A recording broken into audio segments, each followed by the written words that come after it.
దేవుని ఘనమైన నామమునకు స్తోత్రములు.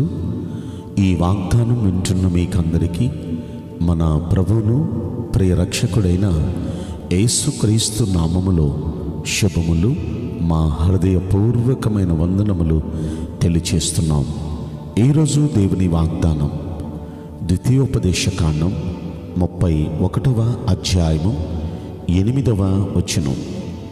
మీ ముందర నడుచువాడు యెహోవా, ఆయన నీకు తోడై ఉండును. ఈ మంచి వాగ్దానం వింటున్న మనందరి వెనుకడిలో మన మంచి దేవుడు నెరవేర్చునుగాక. ఆమేన్. ప్రియ దైవ జనాంగమా, మన దేవుడు మన వెనక నడిచే దేవుడు కాదు, మన ముందర నడిచే దేవుడు. ఆయన మనకు తోడుగా ఉన్నాడు. దేనికి భయపడొద్దు, దేనికి కలవరపడొద్దు, దేన్ని చూచి ఇబ్బంది పడొద్దు. మనం ఒంటరిలో కాదు, మనకు ఆయన తోడున్నాడు. ఆయన మన ముందు నడుస్తున్నాడు. మన ముందు దేవుడు ఉన్నాడంటే ఏదొచ్చిన ముందు ఆయనే చూసుకుంటాడు. అది ఎలాంటి ఇబ్బందికరమైన పరిస్థితి అయినా, ఎలాంటి ప్రమాదకరమైన పరిస్థితి అయినా ముందు ఆయనకి జరగాలి, ఆ తర్వాతే మనకు జరిగిద్ది. అంటే మన ముందు ఆయన ఉన్నారు కాబట్టి ఆయన తర్వాతే మనకు జరిగిద్ది. ఏదైనా అది మంచి కానివ్వండి, చెడ్డ కానివ్వండి. ఇజ్రాయేలీలు వాళ్ళ యాత్రలో వారు వెళుతున్నప్పుడు వారి ముందు ఆయన నడిచాడు, వారితో కూడా ఆయన ఉన్నాడు. వారి ముందు ఆయన నడిచాడు కాబట్టి ఎర్ర సముద్రం 2 పాయలైపోయింది. ఇజ్రాయేలీలను చూచి కాదిగా సముద్రం పాయలైపోయేది. సముద్రాన్ని సృష్టించిన సృష్టికర్త ముందు నడుస్తుంటే ఆ సముద్రం 2గా చీలిపోయి మధ్యలో దారి ఏర్పడింది. కారణం, సృష్టికర్త నడుస్తుంటే సృష్టికర్తకు దారి చేసింది ఆ సముద్రం. రెండవది, యోర్దాను నది ఉరకలెత్తుతూ ప్రవహిస్తుంది. నది ఉరకలెత్తుతూ ప్రవహిస్తుంటే ఆ నది ఆయన ముందు నడిచేటప్పటికి ఆ నది అలా గోడ కట్టినట్టుగా ఏకరాశిగా నిలిచిపోయింది. పైనుండి ప్రవహించే ఆ ప్రవాహం అంతా ఆగిపోయింది. ఐస్ గడ్డ కట్టినట్టుగా కింద నీరంతా వెళ్ళిపోయింది. అంటే నది కూడా మమ్మల్ని సృష్టించిన దేవా, నువ్వు ముందు నడుస్తున్నావు, మీకు దారిస్తామన్నట్లుగా అది కూడా ఆగిపోయింది. ఇలా మనం ఆలోచిస్తే వెళుతూ ఉన్న సమయంలో యెహోషువ ఒక యుద్ధం చేశాడు. ఆ యుద్ధం హోరాహోరీ జరుగుతుంది. ఆ యుద్ధంలో ఇజ్రాయేలీలు గెలిచేటట్టున్నారు. అప్పుడు సృష్టిని ఆపాలనుకున్నాడు, సూర్యుడిని చంద్రుణ్ణి. సూర్యుడు అస్తమించిపోకుండా ఆగాలి అనుకున్నాడు. ఎందుకంటే ఆ యుద్ధం సూర్యుడు అస్తమిస్తే ఆగిపోవాలి. ఆగిపోతే రాత్రి ఆ శత్రువులు ఏమైనా చేస్తారు. కనుక ఆ సూర్యుడిని చంద్రుణ్ణి ఆపేయాలనుకున్నాడు. దేవుడు ముందున్నాడు కాబట్టి సూర్యుడు చంద్రుడు కూడా ఆగిపోయారు. మనొకసారి మనం ఆలోచిస్తే సృష్టి కూడా ఎందుకు నిలిచిపోతుందో చెప్పన, సృష్టికర్త ముందు నడుస్తున్నాడు. ఈ రోజున అలనాడు ఇజ్రాయేలీలకి ముందు నడిచిన ఆ సృష్టికర్త అయిన దేవుడు ఈరోజు మనకు వాగ్దానం చేస్తున్నాడు. ఆయన మన ముందర నడుస్తున్నాడు. మన ముందర ఆయన నడుస్తున్నారు. ఏదొచ్చినా ఆయన చూసుకుంటారు. దేనికి భయపడొద్దు, దేనికి కలవరపడొద్దు. ఇంకో మాట చెప్పిన, మనతో కూడా ఉన్నారు ఆయన. ఆయన మన ముందు నడవటమే కాదు, మనతో కూడా ఉన్నారు. ఆయన మనతో ఉంటే మనకు భయం ఏంటండి? మనతో ఉంటే మనకు దిగులేంటి? దావీదు భక్తుడు ఒక మాట అంటాడు 23వ కీర్తనలో, గాఢాంధకారపు లోయలో నేను సంచరించిన ఏ అపాయానికి నేను భయపడను. కారణం ఏంటో చెప్పనా? నువ్వు నాకు తోడున్నావయ్యా.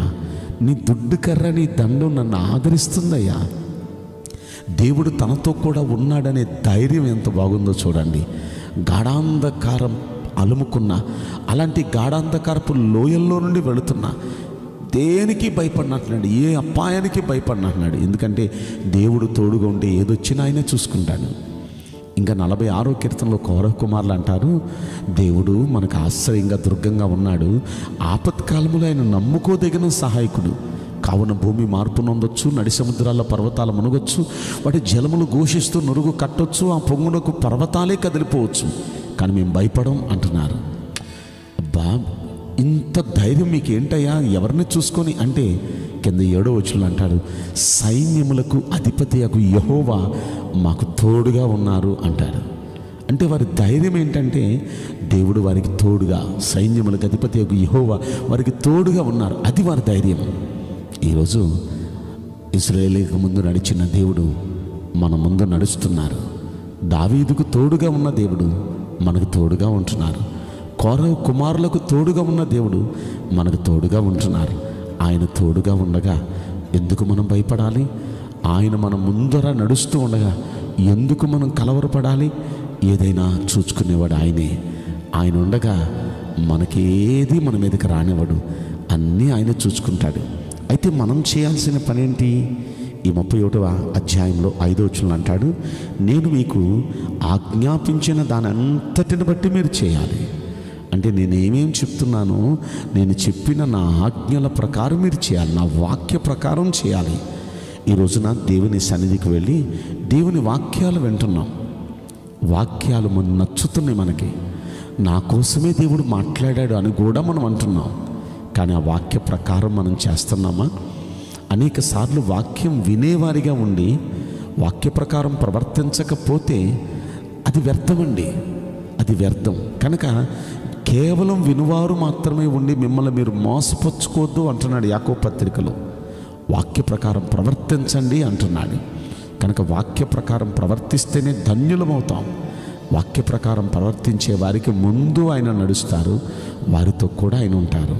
అలా మనం ఇక్కడ నుండి దేవుని వాక్యాన్ని కేవలం వినేసి వదిలిపెట్టేయటం కాదు, శ్రద్ధగా విందాం.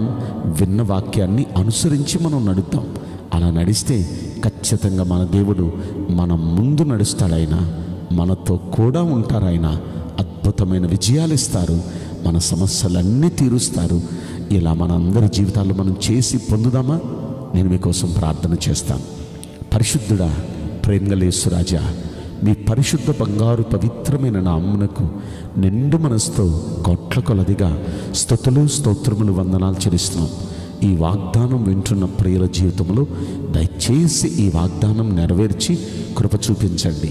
వారికి ముందు మీరు నడిచి వారితో కూడా మీరుండి ప్రభువా దయచేసి మీ కృపను అందించండి. మేలులతో తృప్తిపరచమని ఈ కొద్ది మనవులు నజరుడైన యేసుక్రీస్తు ప్రశస్తమైన నామములో మిక్కిలి వినయముతో ప్రార్థించి బ్రతిమలాడి వేడుకుంటున్నాం ప్రియ పరలోకపు తండ్రి. Amen. May God bless you all. Thank you.